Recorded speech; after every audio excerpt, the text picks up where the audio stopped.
So Unit 4, Lesson 5, Transformations of Exponentials. So question 1 says, clarify how to separate a simplified exponential 2 to the exponent 2x minus 4. This is often useful for solving exponentials that involve addition and subtraction of the same base, as well as for sketching. And so I have my some of my laws on the side to refer to, and I'm going to go ahead and try to simplify this expression given. So for 2x minus 4, there's different ways to read this and approach this, but I mean, at first glance, the law that I ended up using was I read it like I was reading the quotient law. I noticed that -4, that meant that is actually belonging to the denominator. So that's one way you could interpret it. And from there, I started to work with the 2 to the 2, recognizing there's a power of a power rule, and stating my specific base. Meanwhile, 2 to the exponent 4 is equal to 16. So next, I'm going to have 1 over 16, which is going to be my a value. And then I have this new base of 4 to the exponent x. And so 1 over 16 is my a, my 4 is my b, and that's it. Notice that there's a minus there, and there's no such law where I am subtracting or adding numbers of the same bases, and I can't really use the exponent laws for this kind of question. So it's kind of important that you know when to recognize you're not able to use such laws, right? So for the previous question, I was able to use one of the 4 laws that was written on the side, but because there's a minus between these bases, know that there is no such law that will make this simple to solve. So for question 3, it says rewrite in simplified form the state the parent and transformation sketch. So right now, I want to be able to clearly identify my A, B, and C, and right now I can't, right? So for now, I'm rewriting that equation down. But sometimes I do like to rewrite that 0.5 into a fraction so that I can apply that negative exponent law, which states that basically the position of the numerator and denominator would switch, which will allow my negative exponent to now turn into a positive.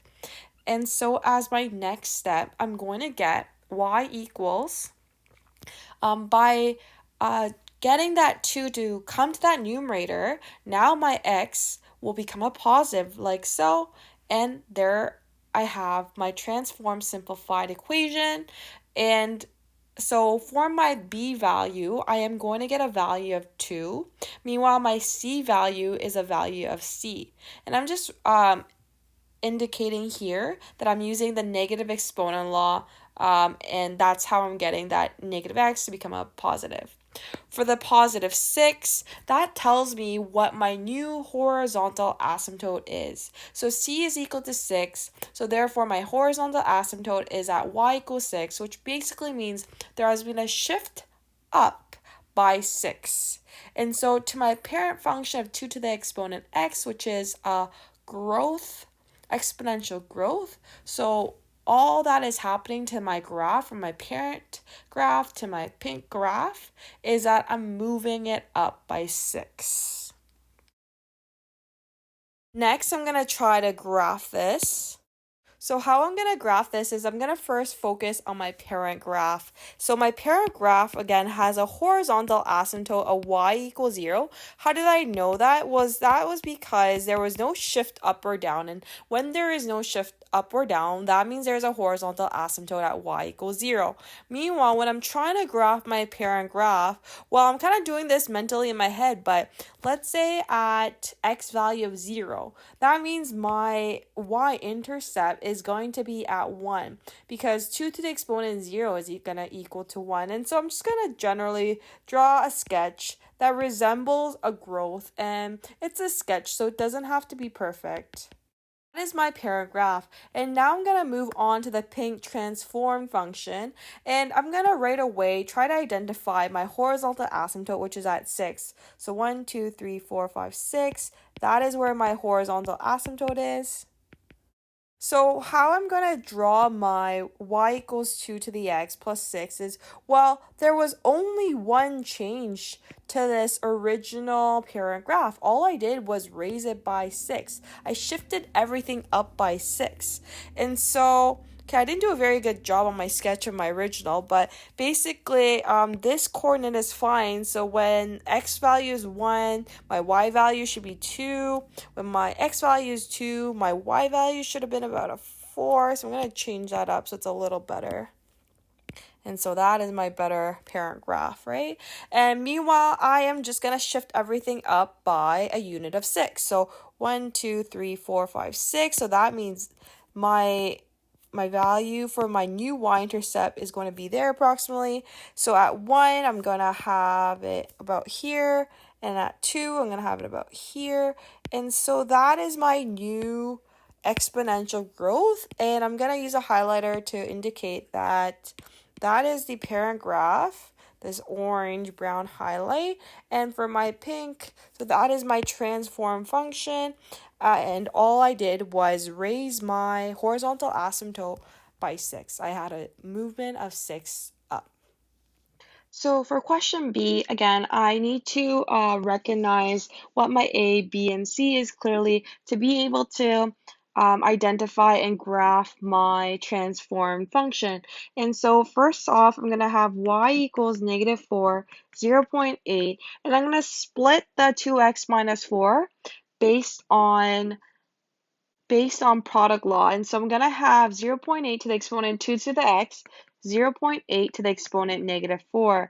Meanwhile, that 0.8 to the -4 is going to come forward. So I have -4, 0.8 to the exponent -4, 0.8. And due to the power of a power rule, I'm going to put that 2 as part of the base and have it as x.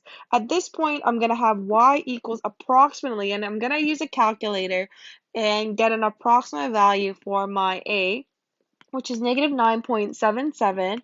My base value is exactly 0.64 to the exponent x, and notice I did not have any shift up or down. So I'm gonna start saying, well, that is my A value, and that is my B value, and that is my C value. And what does that mean? Well, there's a negative in front of the A value, and recall from the functions unit that that means there's a reflection in the x-axis. Meanwhile, you have a vertical stretch because you have an A value that is larger than 1. Meanwhile, for the B, that's generally a decay because it's a value that's between 0 to 1. And meanwhile, you have a C value of 0, which means that the horizontal asymptote is at y equals to 0, okay? Because as long as there were no movements up or down, that means that the horizontal asymptote should probably stay at a horizontal asymptote of y equals 0. Next, I'm going to start identifying what my parent function is. And my parent function is y equals 0.64x, and that is a decay. And that just because it's a value between 0 to 1. And if you see it multiple times on Desmos, you'll agree and notice that it is a decay every time when you have a value between 0 to 1. So first thing, I'm going to start by drawing the original parent graph to help me visualize what is going on. And so for the first part, well, again, I'm going to start with my horizontal asymptote. My horizontal asymptote is at y equals 0. And then I'm going to go, okay, well, for 0.64, well, 0.64 to the exponent 0 is going to equal 1. For my parent graph, my A value is 1. That whole thing is being multiplied by 1, meaning the distance between my y-intercept to my horizontal asymptote is going to be 1. Meanwhile, it's going to have a general decay. And why is it decay? Well, from left to right, there is a decay pattern going on. So that is my parent graph. So I'm going to try now drawing my transform function. So I can keep my horizontal asymptote where it is right now. And meanwhile, there is a new A value. And there's a reflection along the x-axis, which means that my graph is going to look like it's somewhere here. And meanwhile, remember my A value tells me the distance from my horizontal asymptote to my y-intercept. That means that my new y-intercept is gonna be somewhere along here, and that value is going to be at 0, comma, negative 9.77 right here. I'll use the pink highlight to indicate that this is my transform function. So if you look at the parent graph, it was a general decay. This horizontal asymptote stayed at y equals 0. The only change from my parent graph to my new transform pink graph was that there was a vertical stretch, 1, and then there's a reflection along in the x-axis. C. Okay, question C, we have y equals 0.5, 2.5 to the exponent of 2 over 3. And notice that you can split this up because it has a common denominator and the numerators can be split up in this case. And you have that with minus 4. And as a next step, I am going to have 0.5, 2.5, and I'm going to have 2 over 3 at the front. And what I'm going to have is 2.5 with the exponent negative 1 over 3x minus 4, and this is by product law. Next, I'm going to have y equals 0.5, 2.5 to the exponent 2 to the 3. I need to deal with that 2.5 to the exponent negative 1 over 3x. So what I'm going to do is essentially have 2.5 to the exponent negative 1 over 3 to the exponent x minus 4. So what is going on is that this is what I have as my base based on the power of a power law. As a next step, I have y equals 0.92. That is a result of all of this. And then I have 0.74, which is part of my base, to the exponent x minus 4. So a lot more transformations going on in this example. And so basically, this is my a value, this is my b value, and the negative 4 is my c value. So we're going to interpret what that all means. So that 0.92 means that there is a vertical, not stretch, but a compression, because this is a value that is between 0 to 1. And now would be a good time to go back to your Unit 1 functions note and look at page 10/page 15. Meanwhile, remember that the a value also tells you what the distance is between the y-intercept and the horizontal asymptote. Meanwhile, we have the b, and we know generally that is a decay, and we'll write that later. And meanwhile, we have a c, and that c is telling me my horizontal asymptote, and that means my horizontal asymptote is at y equals 4. Well, actually not just positive 4, but a negative 4, because it has shifted down by 4. And so I'm going to write shift down 4. Meanwhile, I'm going to write down the parent graph. So parent graph is just the b to the exponent x, so it's y equals 0.74 to the exponent x, and it helps to write that that is a decay.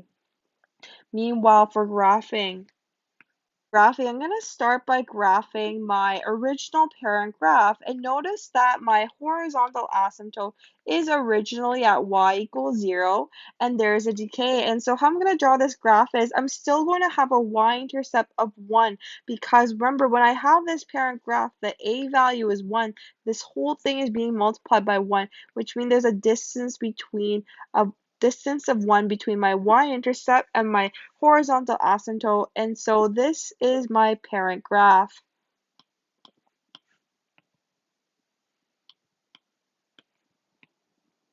So once I have my parent graph, I'm going to work on my transform function. So I am going to start by writing my horizontal asymptote, and my horizontal asymptote is at y is equal to negative 4.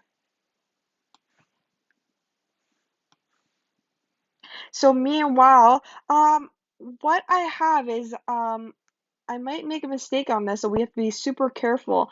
Basically, my distance between my horizontal asymptote and my new transform function will be that there's going to be a distance of 0.92 between that. So I'm going to zoom in here. So from here to my new y-intercept, that has to be a distance of 0.92. So I have to basically do what's -4 plus 0.92, and that is equal to negative 3.08. And so now I'm going to be able to draw my new transformed function like so. Let's zoom out a bit and see the big picture. And so this is my new transform function, and basically let's take a look.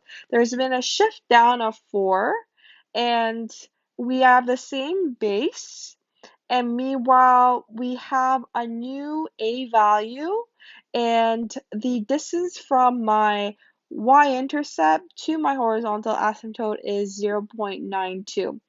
But keep in mind that the compression in this case is very subtle, and because it's a sketch, you're not going to be able to, be perfect and amazing on these compression values. But as long as we're being good with like the y-intercept values, the horizontal asymptote values, that indicates that it's a pretty good sketch. Like, are you able to transfer and show me the most important information? Okay.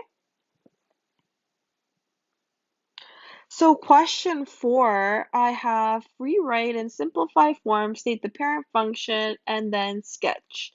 So I have y equals 2, 3.5 to the exponent -x plus 6. So I'm going to write down that, well, I have 2, the 3.5, and I can split this up so that I have -x and 3.56 minus 3, and that is based on product law.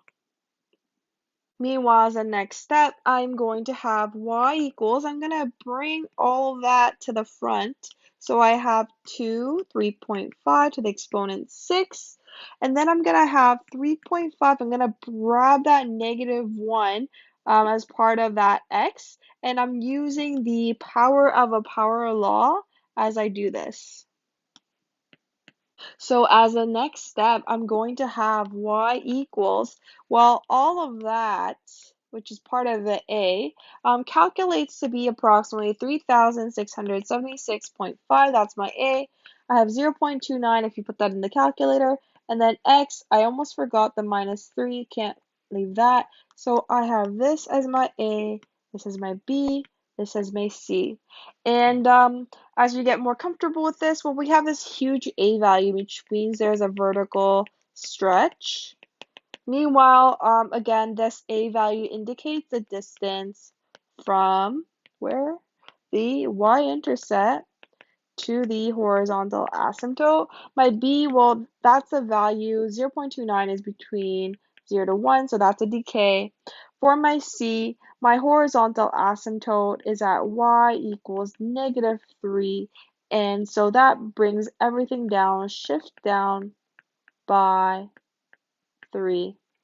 All right, so I am going to do the sketch. Although I didn't have to draw my parent graph, I am going to do that. So to start off, I have my y equals 0.29x, and that is my parent graph. And notice that that is a decay, and generally it has a y-intercept of 1, and it's going to decay like so with the horizontal asymptote of y equals 0. I just find it easier to graph when I have the original parent function. So next, I'm going to draw my the transform function, and so I'm going to start by drawing the horizontal asymptote, which is at -3. See, there's a vertical stretch. There wasn't any reflections, but I do know this big a value, and so I need to make sure that basically my new y-intercept has a distance of 3,676.5 between -3 to this my y-intercept. So in my head or using a calculator, what you're doing is 3,676.5 minus 3 to get that value, and that value is going to be 3,676.5. 73.5. Form function, I'm going to draw it so that basically it's a decay and it's going to approach my new horizontal asymptote of y equals -3. It's going to go through 0, 36, 73.5, and it might look something like this. And so this is my new transformed function.